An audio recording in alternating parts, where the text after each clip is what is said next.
나누겠습니다. 이번 한 달은 꾸준함이라고 하는 주님의 품성을 담는 한 달, 그것을 훈련하는 한 달이 되기를 원합니다. 세 가지씩 묶어서 이렇게 나오는데요. 꾸준함, 어려움을 견딤, 그리고 압박을 견딤. 앞으로 석 달 동안 이 주제를 가지고 같이 말씀을 나누려고 합니다. 우리가 꾸준하다고 하는 것은 굉장히 중요한 일입니다. 우리가 사람이 살다 보면 여러 사람들을 만나죠. 여러 사람을 만나서 이렇게 겪어보면서 성실한 사람이 있죠. 또 불성실한 사람이 있습니다. 끈기가 있는 사람이 있고 인내심이 부족한 사람 등 여러 가지 사람을 우리가 만나죠. 그 중에서도 이렇게 성실하고 끈기가 있는 사람들을 만나면 기분이 좋죠. 그리고 무언가를 이렇게 맡길 수 있을 때 신뢰감이 생기죠. 그러나 성실하지 않고 끈기가 없고 꾸준하지 않은 사람들을 보면 불안하지 않습니까? 염려가 되고 마음이 안타깝죠. 우리가 살아가면서 어떤 사람이 돼야 되는가? 우리가 주님을 닮을 때 예수 믿는 사람들은 주님을 가는 건데 주님을 닮아야 될 그 속성 가운데 하나가 꾸준함이라고 하는 겁니다. 분명한 목표가 있는 사람은 모든 일에 포기하지 않고 끈기 있게 주어진 일을 이루기까지 성실하게 수행하게 됩니다. 따라서 어떤 어려움도 견뎌내고요. 특히 고난, 핍박, 또 정신적인, 육체적인 그 어떤 상황에서도 끝까지 자기 길을 걸어가는 것이 끈기 있음입니다. 꾸준함이죠. 이 꾸준함이라고 하는 것은 뭐냐? 꾸준함은 어떤 일을 시작해서 중도에 포기하지 않고 끈기를 갖고 성실하게 그리고 근면하게 수행해 가는 것을 의미합니다.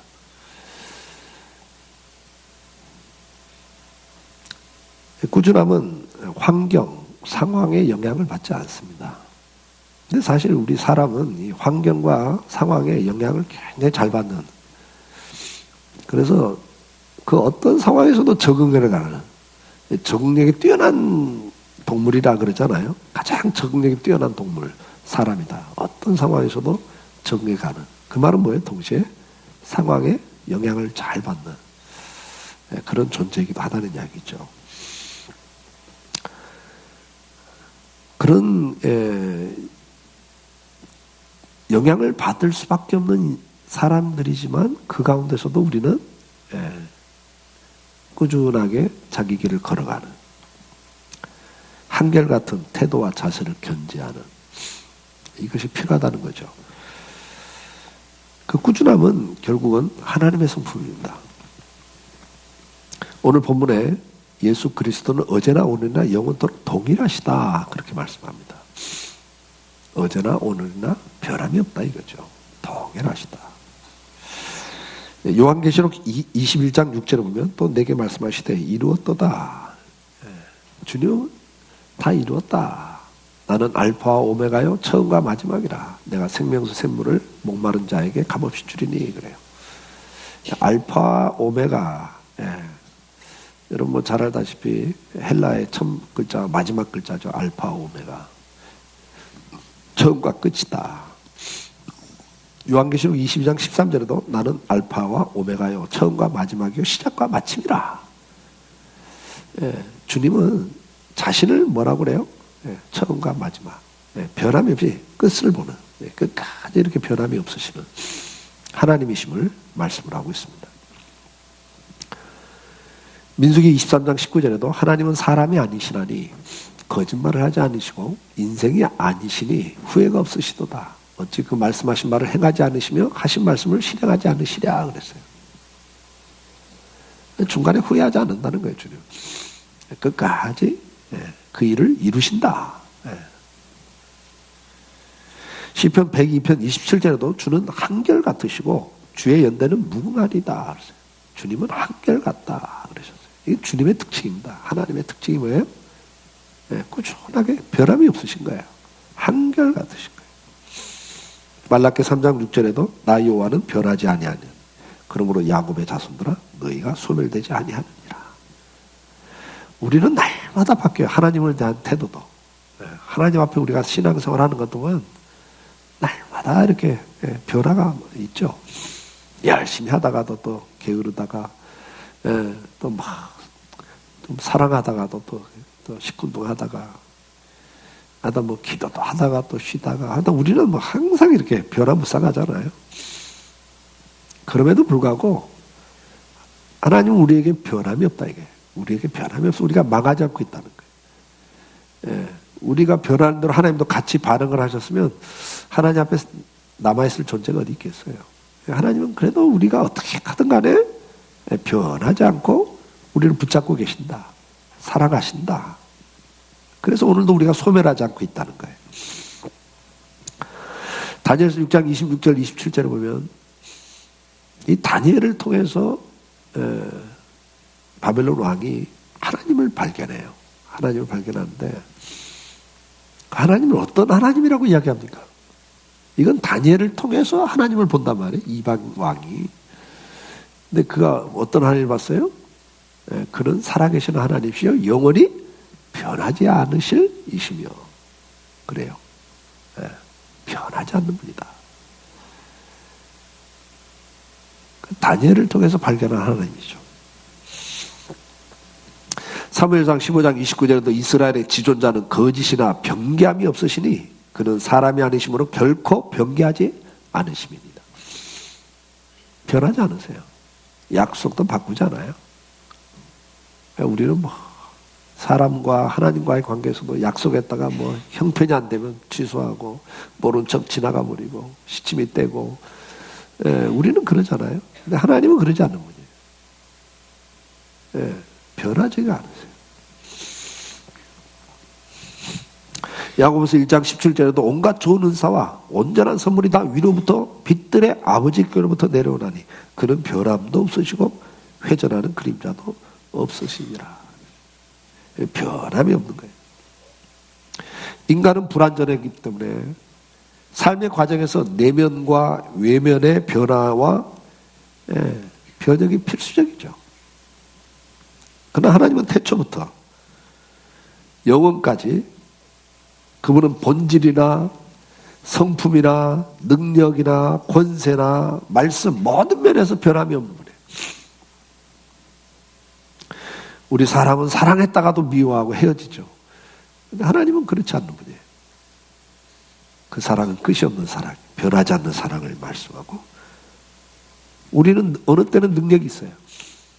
근데 어느 때 가면 능력이 없어져요.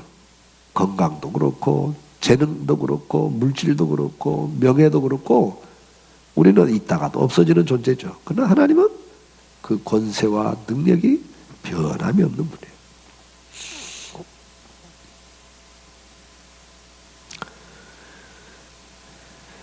우리는 많은 계획을 세우죠. 그러나 그 계획대로 되지 않는 일이 참 많습니다. 우리가 능력이 부족하기 때문이기도 하죠.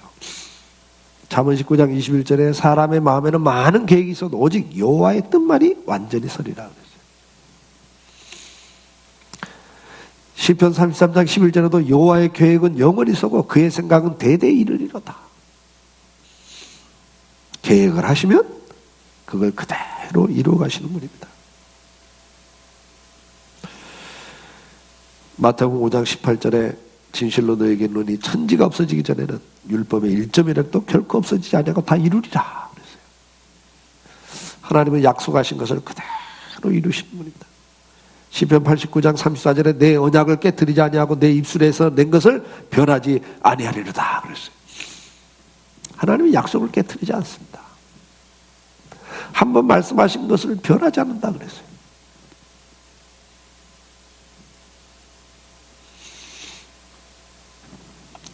하나님이 이렇게 변함이 없으신, 꾸준하게 본인의 계획과 뜻과 말씀을, 언약을 그대로 이루어 가시는 분이에요. 그 사랑이 변하지 않아요. 예레미야가 3장 22절에 여호와의 인자와 긍휼이 무궁하심으로 우리가 진멸되지 아니하니이다. 우리가 망하지 않는 이유가 뭐예요? 오늘도 그분이 우리에 대한 사랑을 변하지 않기 때문에. 그 은혜가 있기에, 그 사랑이 있기에 오늘 우리가 여기 있는 거죠.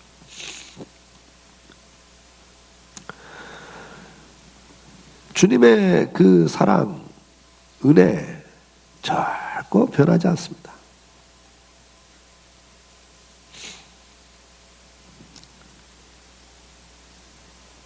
하나님께서는 우리가 아브라함의 믿음을 받습니다만 아브라함에게 약속을 하지 않습니까? 하늘의 별과 같은 많은 자손을, 그리고 이 땅을 너와 너희 후손에게 주겠다. 그런데 지금은 숫자가 적기 때문에 너희들한테 이 땅을 줘봤자 관리가 안 된다. 뭐 가난한 사람들이 농사 짓고 있고 포도원을 만들고 우물을 파놓고 다 이렇게 사는데 너희한테 이거 줘봤자 뭐 한 몇천 평밖에 관리를 더 하겠어요, 그 숫자 가지고. 그래서 아직은 때가 아니다. 관리할 능력이 없다. 그래서 너희를 좀 더 번성하도록 더 좋은 땅으로 다른 나라로 보내서 400년 동안 너희를 번성하게 하겠다며. 그리고 이 땅에 사람들이 아직도 죄가 관영하지 않았다. 내가 그렇게 그들을 다 진멸할 만큼 죄가 아직 차지 않았다. 400년이 지난 다음에 이들의 죄가 관영하면 심판할 때쯤 되면 너희를 다시 이 땅으로 와서 이 땅을 차지하게 하겠다. 이렇게 말씀하셨잖아요. 여러분, 그게 모세 때 이루어지잖아요. 그때마다 그래. 하나님이 아브라함과 이삭과 야곱에게 약속하신 걸 이루시는 거라고. 하나님의 약속은요, 몇백 년이 지난 다음에 그대로 이루어져요. 사람들은 뭐, 그 다 지나간 역사들이죠. 오늘 우리가 주님을 따라가면서 성도로서 배워야 될 게 뭔가? 이 꾸준함을 우리는 배워야 되고 닮아야 됩니다. 앞에서 말씀드린 것처럼 우리는 꾸준하기가 쉽지 않습니다. 우리는 쉽게 약속도 어기고 마음 먹은 것도 금방 뒤집고 조석변이라고 그러잖아요. 아침 저녁이 다르다고. 작심삼일이란 말도 있고 조석변이란 말도 있고, 그냥 뭐 작심을 해도 3일 가기가 힘들고 아침 저녁에 마음이 바뀌는 게 인간이라고. 근데 뭐 그러니까 그게 정상이다, 그래서는 안 되는 거예요. 우리가 그리스도인으로서 주님을 닮아가기 위해서는 꾸준함을 닮아가야 됩니다. 그렇다면 꾸준함은 어떻게 가질 수가 있는가? 꾸준함을 가질 수 있기 위해서는 중요한 게 뭐냐면 목표가 분명해야 돼요. 이 목표가 분명하지 않으면 꾸준할 수가 없고 상황에 따라서 바뀔 수가 있습니다. 성경과 교회사에 등장한 수많은 인물들을 통해서 어떤 사역과 일이든지 성실하고 근면하고 지속적이고 꾸준하게 수행해왔다는 공통점을 믿음의 사람들을 통해서 우리는 발견합니다. 그 이유가 확고한 믿음과 신앙적 가치관에서 비롯된 겁니다. 분명한 사명을 깨달은 사람들은 변하지 않고 꾸준하게 그 길을 걸어갑니다. 대표적인 게 우리 주님이시죠. 우리 주님은 33년의 공생애를 사시면서 우리에게 분명한 목표를 갖고 사는 것이 얼마나 축복되고 행복한 인생인가를 몸소 보여주셨습니다. 주님의 삶의 목표는 분명했습니다. 하나님의 뜻, 즉 십자가를 통해 타락한 자기 백성을 구원하시는 이 일, 그 일을 수행하는 것이 그분에게는 양식이라고 말씀하셨습니다. 요한복음 4장 34절에 예수께서 이르시되 나의 양식은 나를 보내신 이의 뜻을 행하며 그의 일을 온전히 이루니 이것이니라. 내가 날마다 배부를 수 있는 것, 만족할 수 있는 게 뭔지 아냐? 제자들에게 하신 말씀이잖아요. 사람들이 반응이 좋고 인기가 있고 대접을 받고 뭐 능력이 나가고 죽은 자를 살려내니까 막 환호성을 지르고 뭐 그런 게 아니라는 거예요. 그게 내게 기쁨이 아니라는 거예요. 내게 기쁨은, 내 만족은 나를 보내신 아버지의 뜻을 이루는 거다.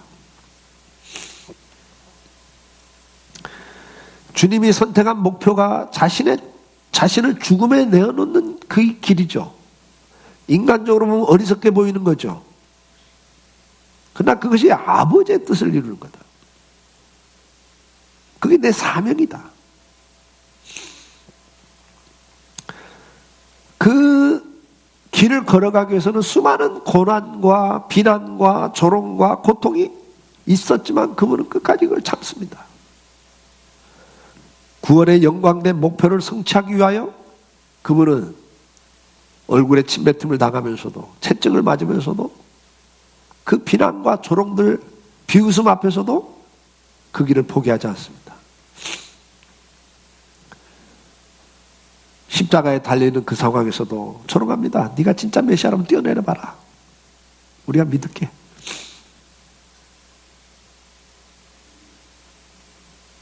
그래도 끝까지 침묵하고 그 길을 걸어가십니다.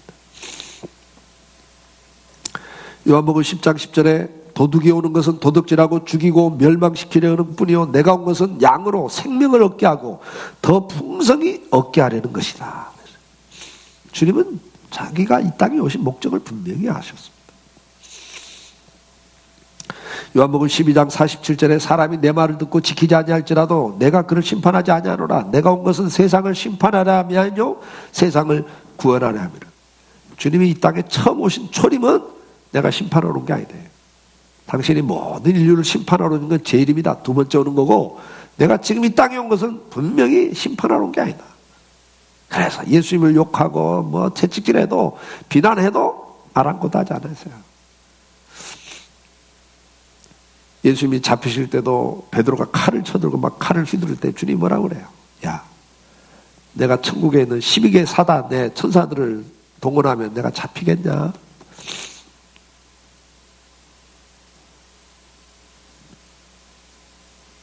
사탄이 돌을 가지고 떡을 만들어봐라. 그럼 믿겠다. 인정하겠다. 그럴 때도 뭐라고 그래요? 내가 능력을 행하러 온 게 아니다. 이 땅에 오신 목적을 그분은 분명히 했기 때문에 그 어떠한 과정 속에서도 그런 유혹과 시험과 조롱 앞에서도 흔들리질 않으세요.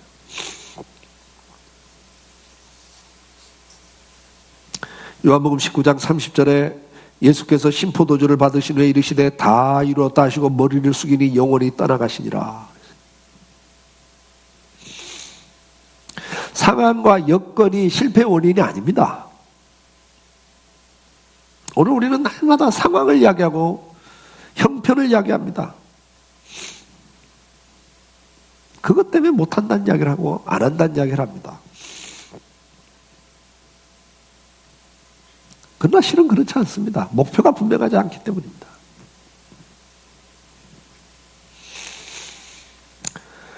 바울은 뭐라고 고백합니까? 주님을 닮았던 바울의 인생의 가장 특징을 뭐라고 표현합니까? 사도행전 20장 24절에 내가 달려갈 길과 주 예수께 받은 사명 곧 하나님의 은혜의 복음을 증언하는 이 일을 마치려면 나의 생명조차 조금 더 귀한 것으로 여기지 아니하노라. 많은 성도들이 꾸준하게 자기 인생길을 달려갔던 사람들의 특징이 뭡니까? 분명한 목표가 있었습니다. 다시 말해서 분명한 사명을 깨닫고 살았습니다. 그 사명이 분명했기 때문에 환경, 여건, 사람들의 반응은 부딪히는 거지만 그것 때문에 흔들리고 두렵고 아프지만 바울도 두렵다는 표현도 쓰고요. 살 소망이 끊어졌다는 표현도 쓰고요. 씁니다. 왜? 사람이니까요. 그럼에도 그가 뭐라고 그래요? 그래도 내가 달려갈 길이 있다. 이게. 달려갈 길이 있다. 빌립보 3장 13절에 형제들아 나는 아직 내가 잡은 줄로 여기지 아니하고 오직 한 일, 즉 뒤에 있는 것은 잊어버리고 앞에 있는 것을 잡으려고 표대를 향하여 그리스도 예수 안에서 하나님이 위에서 부르신 부름의 상을 위하여 달려가노라.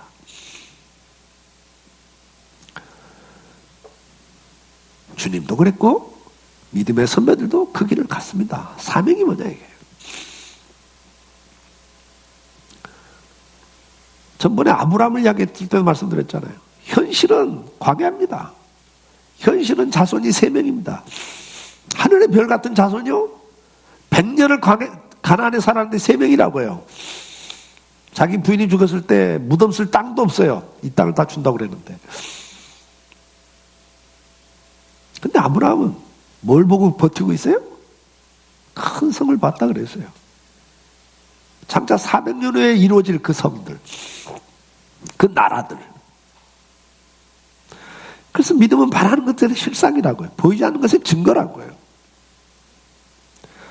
사도 바울도 뭘 보고 갑니까? 하나님이 나한테 주신 사명이 뭐냐 이게. 오늘도 주님이 내 인생길에 달려갈 인생길로 어떤 걸 주셨는가? 이게 분명하지 않고는 꾸준할 수가 없습니다.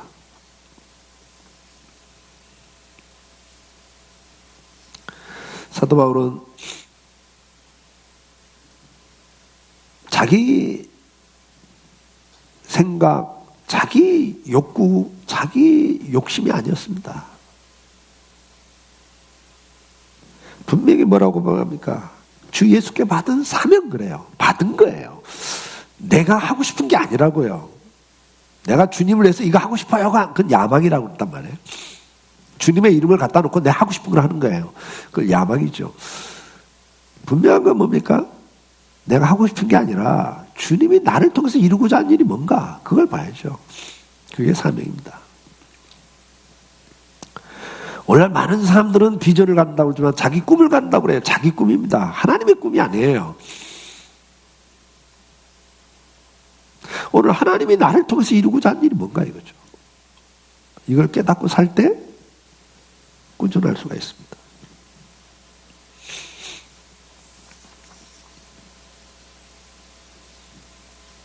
디모데후서 4장 7절 8절에 나는 선한 싸움을 싸우고 나의 달려갈 길을 마치고 믿음을 지켰으니 그럽니다.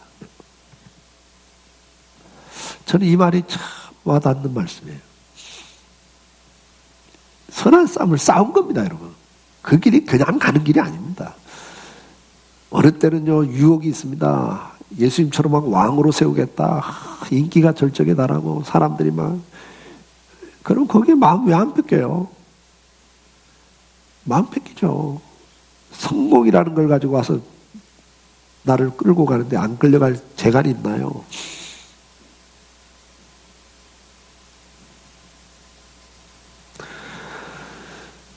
이것저것 많은 걸 요구합니다.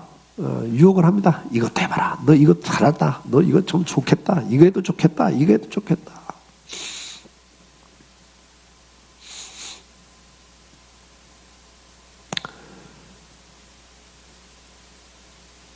사명이 분명하지 않으면 그때 흔들립니다. 잘 나갈 때도 흔들리고 어려울 때도 흔들려요.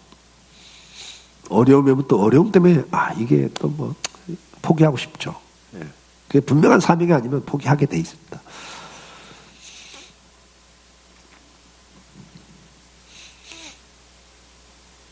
그러니까 저도 이제 여러 사람을 만나잖아요. 여러 사람을 만나면 목사님들도 만나면 어떤 목사님 이걸 잘해요. 어떤 목사님 또 저걸 잘해요. 근데 보면 참 부러워. 참 저것도 좋겠다. 야, 저렇게 해도 참 좋겠다. 목회도 저렇게 하면 참 좋겠다. 저런 사역을 하면 참 좋겠다. 이런 게 없어요, 있죠.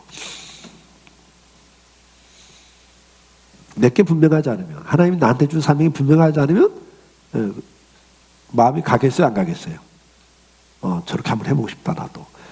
당연한 거예요, 여러분. 근데 또 막 어려움을 겪으면, 지난주, 저지난주도 계속 말씀 전했습니다만, 포기할 수 있는 상황이 온다고요. 포기할 수밖에 없는 상황도 오잖아요. 근데 이게 내가 가졌던 야망이라면 포기합니다, 여러분. 그리고 좌절, 절망을 해요. 인생 실패했다고 생각을 해요. 그러나 하나님이 주신 거기 때문에 우리는 순종만 하면 그분이 이루시는 걸 믿기 때문에 또 그 길을 갈 수 있는 거예요. 현재 상황은 도저히 불가능하지만 그분이 이루시잖아요. 변함이 없이 약속을 그대로 이루시는 분이잖아요. 우리가 순종을 하면 그분이 이루시거든요. 그럼 믿음을 또 가지고 또 다시 일어나 가죠. 사도 바울이 지금 그 이야기 하는 거예요.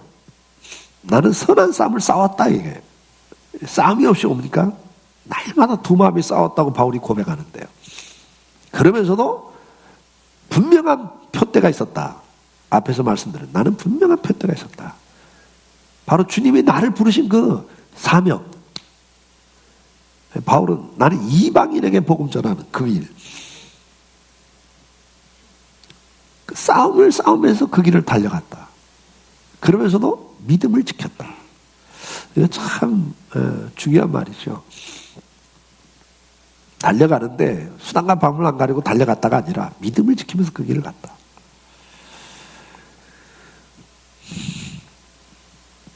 그러면서 이제후로는 나를 위하여 의의 면류관이 예비되어 있으므로 주 곧 의로우신 재판장이 그날에 내게 줄 것이요 내게만 아니라 그래, 내게만 아니라 주의 나타나심을 사모하는 모든 자에게니라. 사랑하는 여러분, 오늘 우리에게 가장 중요한 게 뭡니까? 바울은 사도행전 9장 15절에 주께서 이르시되 가라 이 사람은 내 이름을 이방인과 임금들과 이스라엘 자손에게 전하기 위하여 택한 나의 그릇이라. 그렇게 바울에 대해서 분명한 것을 바울은 기억하고 그 길을 달려갑니다.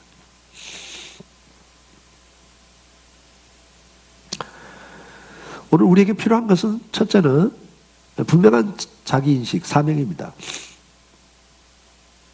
하나님이 나를 부르신 목적이 뭔가, 사명이 뭔가. 아브라함을 설교할 때도 말씀드려요. 그림이 있습니까, 여러분? 하나님이 나를 통해서 이루실 그림을 보고 계십니까? 오늘 다시 한번 여러분 사명을 인식할 수 있기를 축복합니다. 그냥 사명 없이, 향방 없이 다름질하는 인생. 열심히 살았어요. 근데 엉뚱한 방으로 열심히 살면 상이 없다 그랬잖아요. 열심히 산 거 가지고는 주님이 상을 주지 않습니다. 방향이 분명해야죠. 주님이 원하는 길을 걸어가야죠. 뿐만 아니라 오늘 우리에게 중요한 것은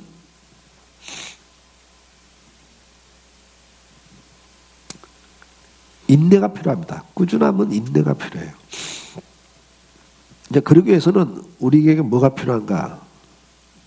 히브리서 3장 14절에 보면 우리가 시작할 때 확실한 것을 끝까지 견고히 잡고 있으면 그리스도와 함께 참여한 자가 되리라고 했어요. 네. 이게 정말 확신을 갖고 붙잡고 가야 돼요.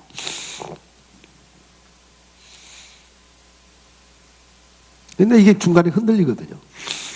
상황에 따라서 이렇게 흔들리죠. 오늘 저와 여러분에게 필요한 건 뭐예요? 첫째는 분명한 목표고요. 사명을 깨닫는 거고요. 그 다음 뭐예요?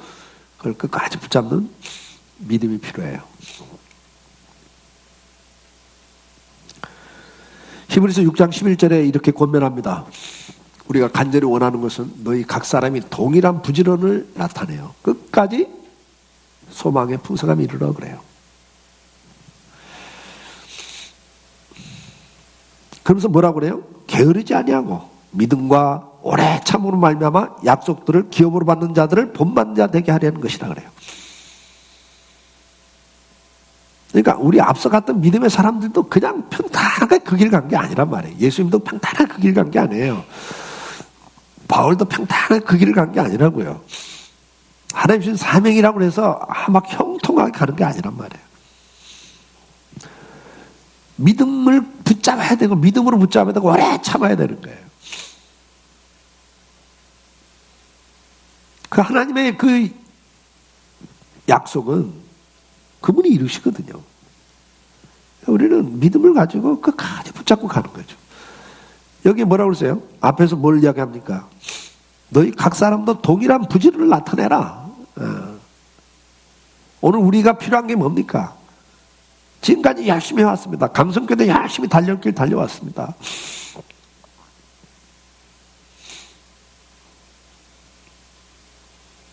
네, 열심히 달려왔잖아요.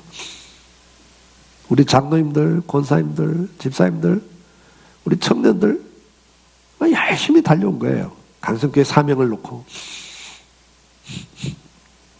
죄송해요. 저도 지금 감기 몸살이 와가지고 지금 여러분들 듣기 불편하시죠.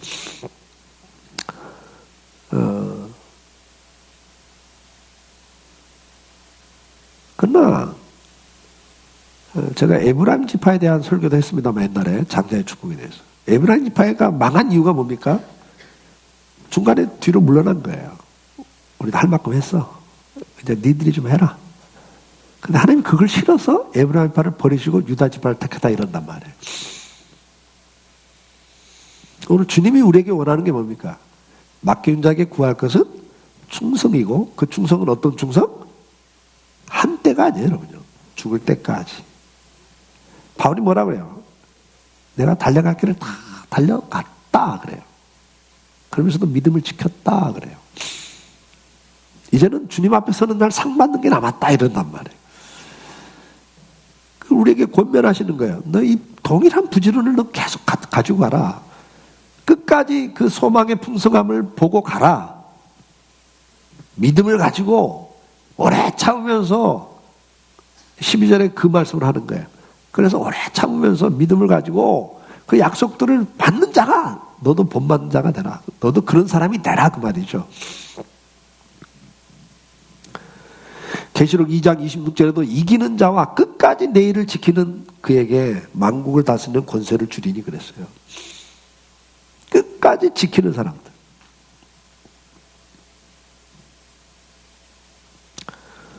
오늘 저와 여러분에게 주님은 이번 한 달 또 이걸 훈련하기를 원하십니다. 지금까지 잘해 오셨습니다. 강성교회 어디 가도요 찾기 힘들 정도 교회는 틀림없습니다. 좀 뭐 보편적 교회 같지는 않아요.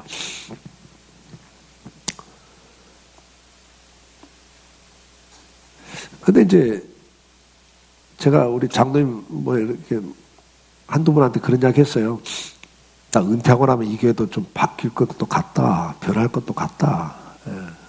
이 시대의 흐름에, 사람들의 여론에, 교인들의 요구에 교회가 좀 변할 것도 같다 하는 생각이 들어요. 저도 계속 이렇게 은근히 압박을 받거든요. 교인들의 그 여론. 해달죠. 나 있을 때까지는 한번 해봅시다. 그래도 해봅시다. 나 물러나고 나면 어쩔지 모르지만 그래도 한번 해봅시다. 제가 그런 이야기를 하거든요. 저도 편하고 싶죠. 또 교인들 막 부담된다는 거 저도 싫고요. 근데 이게 선한 싸움을 싸우는 길이고 오래 참아야 될 길들입니다. 그냥 편안하게 우리 그냥 각자 편한 대로 신앙생활 합시다. 그러면 그 보나마나 타락이죠. 기독교 역사가 증명하지 않습니까? 좀 더 눕자, 좀 더 쉬자, 좀 더 눕자, 그러면 좀 더 자자 그래버리잖아요. 그러면 결국 빈궁이 찾아오는 거예요. 하나님 앞에서도 가난한 자가 되죠. 사랑하는 성도 여러분, 잘 달려오셨어요? 아직 지금 달려갈 방향을 못 잡고 계시면 방향 잡으셔야 됩니다. 그 다음에 방향을 잡고 달려왔는데 우리가 에브라임 지파처럼 어느 때가 되면 지쳐요. 할 만큼 했다 우리도. 나도 할 만큼 했어. 왜 날마다 내가 해야 되냐. 근데 여러분 그때가 위기예요. 하나님 나를 써줄 때가 축복입니다. 나를 써줄 때가 축복이죠. 할 만큼이 어디 있습니까? 끝까지 꾸준하게 가는 걸 주님이 원하세요. 주님은 어제나 오늘나 변하지 않습니다. 그분의 약속은 그대로 지키셨습니다. 오늘 이 아침 저와 여러분에게 다시 한번 내 인생을 점검해 봤으면 참 좋겠습니다. 잘 달려오셨어요. 끝까지 잘 달려갈 수 있기를 축복합니다. 강성교회가 지금까지 그래도 옛날 같지 않습니다. 우리 이금백 장로님은 다 아실 거예요. 옛날부터 있었던 분들. 장로님도 수협에 안 나왔으면 내가 난리를 쳤습니다. 새벽기도 안 해요. 장로가 그 모양이냐 그런 소리 했어요. 근데 요즘은 그런 말도 안 하잖아요. 나도 많이 변했어요. 네. 여러분들 다시 마음을 다 잡으셔야 돼요. 우리가 항상 이렇게 우리가 마음이 약한 사람들이기 때문에, 변하는 사람들이기 때문에 다 잡고.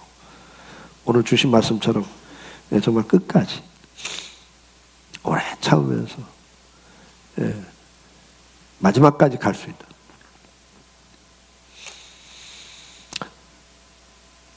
있는.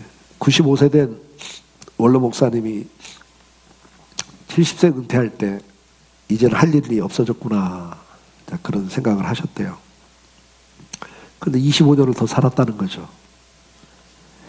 내가 이렇게 더 오래 살 줄 알았더라면 은퇴할 때 앞으로 무엇을 하며 살까? 계획을 세우고 뭔가 준비하고 살 걸 하고 후회를 하셨대요. 계획이 없이 살다 보니 아무것도 한 것도 없이 25년 세월이 덧없이 지나가 버렸다고 자책을 하게 되었습니다. 그래서 95세가 지금 외국어 공부를 시작했답니다.